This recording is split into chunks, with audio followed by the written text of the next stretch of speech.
ke3, that's definitely an odd sight to behold. If that's the case, what do you think is gonna come through for the EXP lane, man? What will Ludwig be playing? Esmeralda this time? Looks pretty decent. Oh, how about the Masha, bro? Whoa! I think you're cooking a bit too hard. Yeah, the Masha, I think, doesn't do well against this team. Right? They're all comped up. You jump in, yeah, you do damage. Too much shield, too much healing too. What would it be, K-Boy? What will it be? What are you gonna go, you madman? Or maybe it's a jungle. Oh! Kai Benedetta? It's Lucky. Season 13. Remember when he outplayed Luke Fam.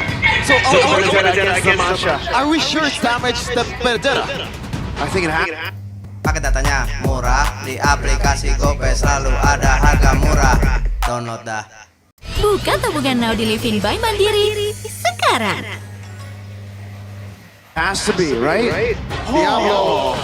Is it your revitalized Benedetta or is it the petrified damage all in? Let's go local Benedetta.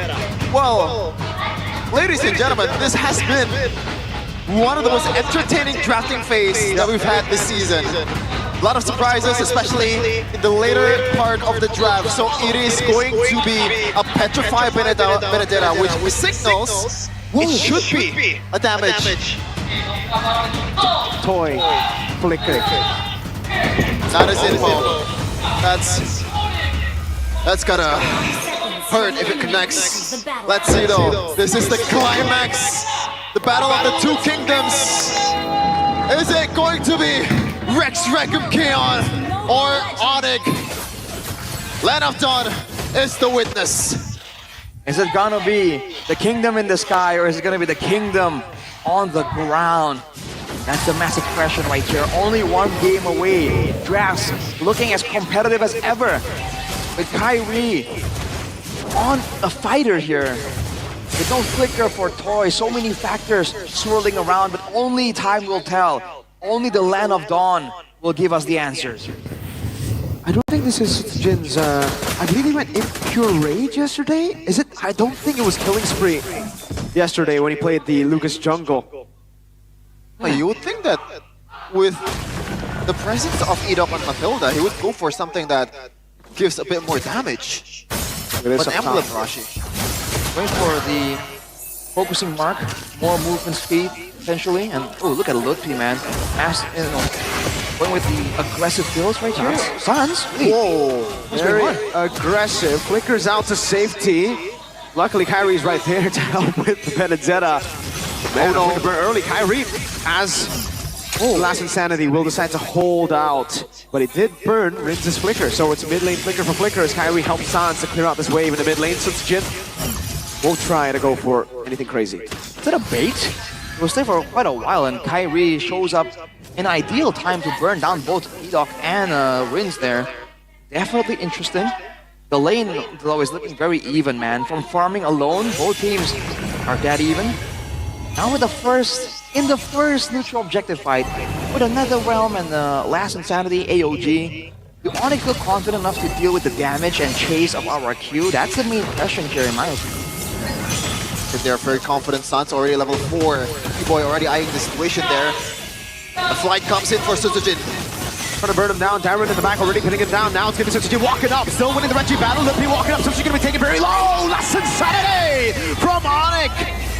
First blood traded for the neutral objective. So, who wins? Oh, I think it's equal, technically. But the fact that ONIC are dealing with a very strong early game combo, the Lucas Mathilda, I feel like that kind of even-ish trade kind of favors them a bit more. By all means, RRQ does have like a slower scaling mid lane, so it's not really out of the ordinary. It's not really too surprising. But man, look at ONIC immediately trying to make moves. ke3 knowing he's up against a Mathilda, not really under too much pressure, not under a lot of danger. A fighter against a Gatot as well, you know, ke3 is actually a lot tankier than it looks here due to that passive. And the numbers say still 70% for the audience. Exact same. I mean, this has been a very entertaining series so far. It's building up to be one. And the XP lane, Rashi, I think this is where the difference maker is gonna be. especially Lupi, he can roam around the map much faster than Dyron. To expect a lot of rotations coming in from Lupi himself, and I don't think Dyron can catch up. Yeah, that was the meta way back, right? EXP lane, split pushing, dueling down. Back when the Paquitos are in the picture, the Yuzongs. It's funny how we're seeing a lot of throwbacks technically when both these teams are in here, but look at Dyron. Oh, Suns with deep pull with the Stampede. Oh, Kai just burning him alive. Another pick for ONIC. And they were using the fact that Dyron is a bit unsure about his ability to roam, so they set up the trap in the bushes. Good, intelligent play from ONIC. Yeah, he was trying to, like clear faster, just move around a lot earlier to compensate for the lack of movement speed. Only a handful of fights and pickoffs here.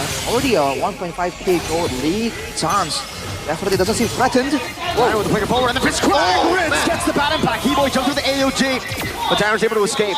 One member down. Sans has the passive. Will be able to come back in time. 1 second for him respawning. Devon Force coming down as well. Lupe bursts it down. Kai with a retry. No, Samuel who steals it and saves the day for ONIC. What was that? 2 retries, and the one that ended up having it was the Granger. This is some chaotic gameplay here from both. I mean, when both junglers are just really good and reliable on your retributions, you start having to do some more mental math there. Predict the damage output from your friends as well. It's very much now, not just between the 2 junglers, also between the 2 teams as well. You have to coordinate when the damage is going to come through together in order to get that retry secure. But RRQ really with a good showing. Catching Sans there was definitely a great moment. Oh, look at Litsujin though, trying to go 1v1. Pulled back again, and Lupi has just been chunking that turret down. Ifern.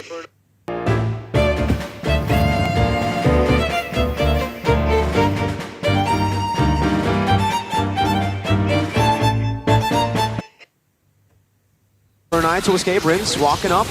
Harry, last insanity defensively. Sutsujin. Ooh, super low. Oh, eat it! What happened there? I believe it should be a ke3 with a taunt, right? A turret falls as well. ONIC are taking control. They are 2.5k gold lead in charge right now in 5 minutes. Safe to say they have the early game, but gotta watch out for Rinse. This guy is doing a lot of damage on the Sicilian. Total assist in MPLID. ke3 Sans is back. He's no longer saying, man's back to ke3. Crazy. AOG from ke3. Rinse comes in like nuts. Gets the assassination in the back with a petrify. Turret falling. Savero on Sutsujin. Sutsujin gets away. But you gotta remember, Lucas, if you don't win in the early game, how will they win? I swear to God, I didn't see Lutpi in the screen just now. It just comes out of nowhere. Probably the ultimate there was not shown on the screen. The elective final blow? Yeah. That's Lutpi Orden, brother. Well, right now look at RRQ immediately letting go control over the neutral objective. They can't really brawl against a team that's ahead with a Netherrealm, with a Last Insanity. ke3 actually gets the orange there still. Oh no. They can still win the fight though.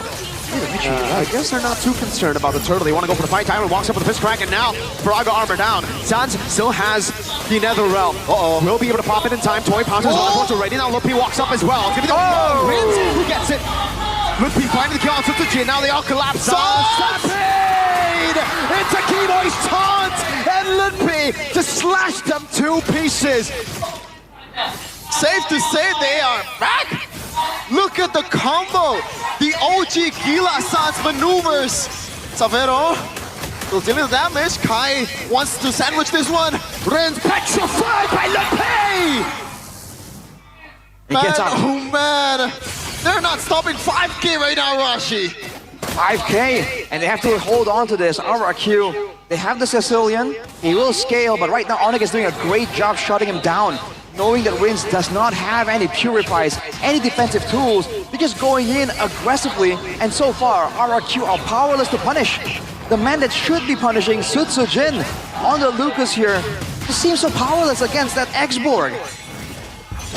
The window and the space that Sutsujin is operating is always so dangerous. He's always in front, taking a lot of damage coming in from ONIC, and there's not much bodies on the front for RRQ themselves. Sutsujin is forced to be this kind of like a pseudo tank as well. Again, it's an aggressive move here for RRQ. They have a Badang and the Lucas.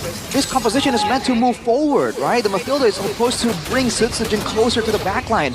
But because of the Gatots, because of the X-Borg as well, RRQ just kite back slowly but surely, and RRQ just cannot dive that far deep without losing members in the process.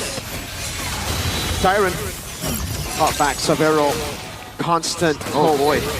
Ooh, that was close. Sanguine Claws almost caught him. Toy Prominence Mind Force just to defend this base turret. Ooh.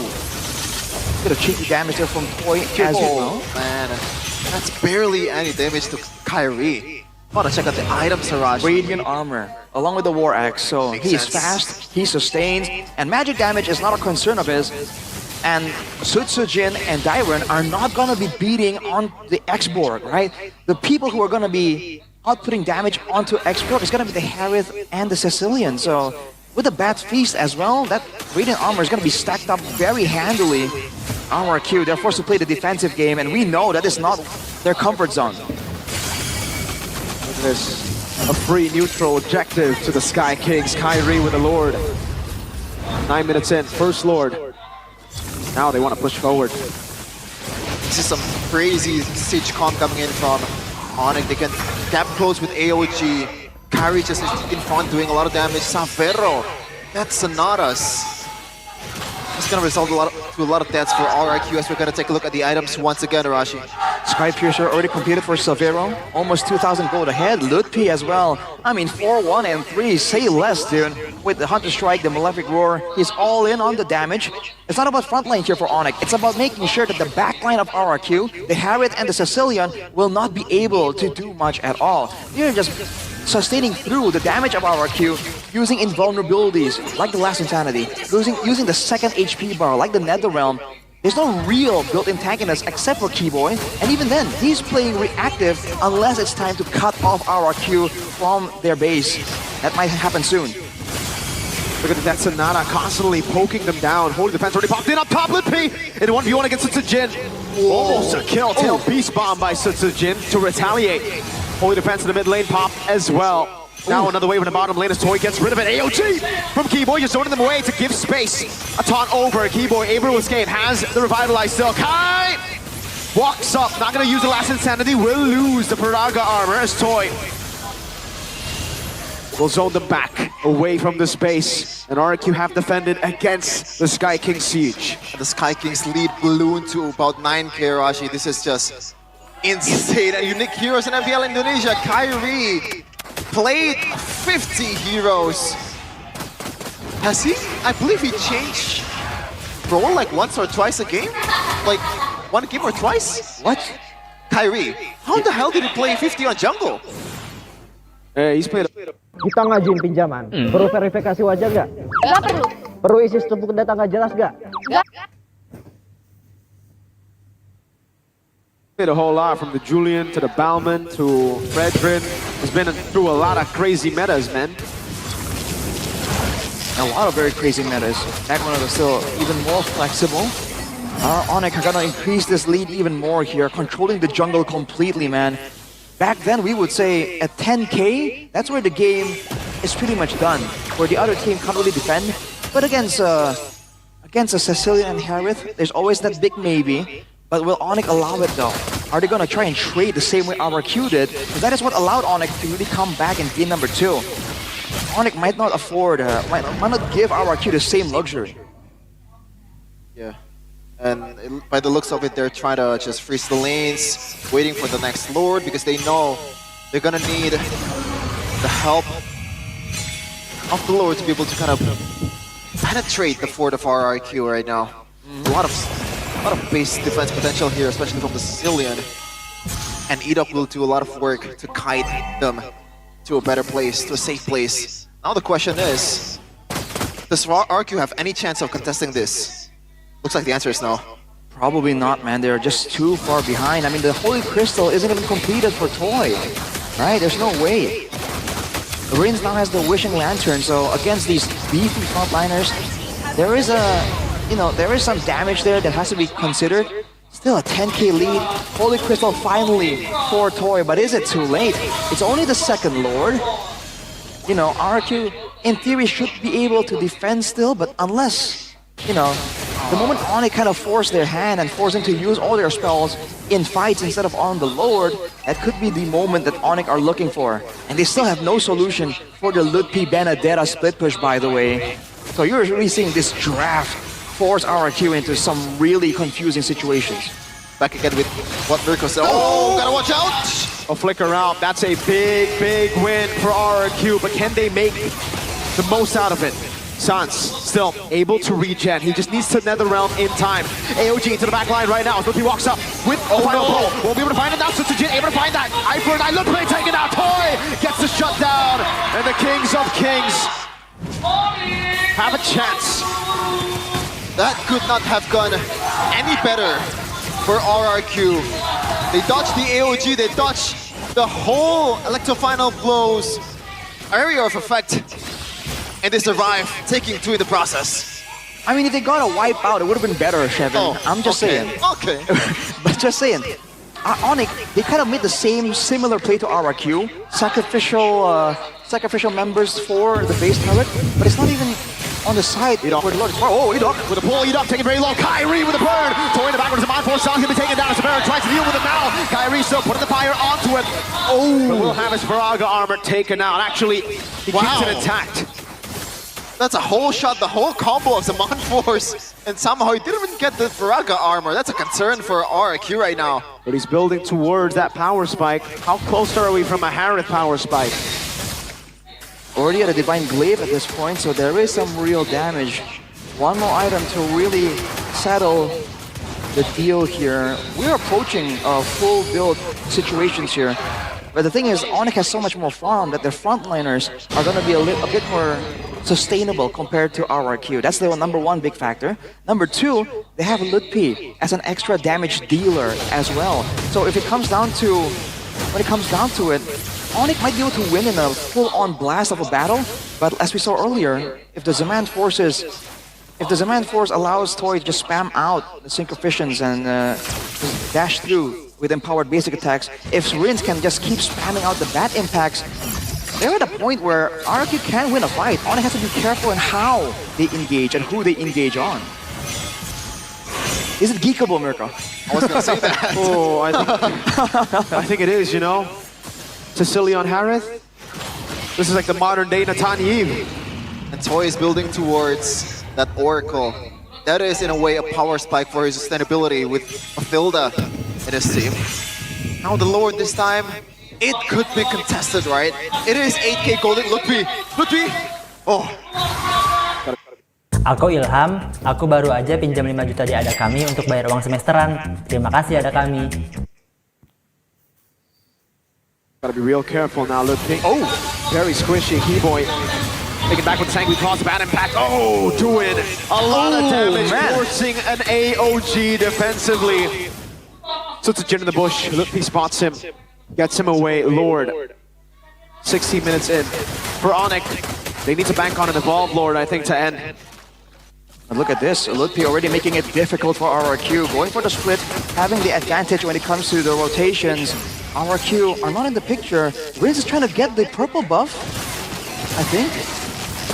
ONIC might force RRQ's hand here, might just take the Lord immediately. Oh, they concede. But it is still thinkable. Oh, he went in. On Tyrant, with eye for an eye, Ludpi knows not to take the risk. Just the Lord for ONIC, another shot at ending this game. I wonder if there's a shot call that says, Ludpi, no, Ludpi, no! Ludpi, no! Oh boy. Tension is building up for sure, man. Rins with the purple buff. Again, RRQ in theory should be able to defend, but it's all on ONIC. Whether ONIC can select the right tool for the job. Do they want to zone RRQ using the AOG? Do they want to do it using the Last Insanity? Or just with the Electro-Final Blow? The back and forth here has to be impeccable from ONIC, because they can't stand there and take these bat impacts. We've seen it happen. Keyboy, after receiving 1 or 2, immediately has to back away. But look at ONIC controlling the waves. Oh, man. 2 shots on Rins. Detonata landing. Ludpi in the back, looking for the play. Up top, Sutsujin is isolated. People are going to be able to find a top. Sutsujin to be taken down by Lepe. Sanguine Claws not landing. Kyrie has baited them with the Faraga armor already, but he has the immortality still. Lord on the base. The AOG comes in with another round 2. Kyrie walks up. Another round there. And now it's going to be Sabero on the base. We thought it vanquished. We thought it extinguished. The fire of the dynasty of old has been reignited. Welcome back, ONIC. The sky is yours, and this night, the kingdom is yours. Celebrate. Pour the honeys on towards your players.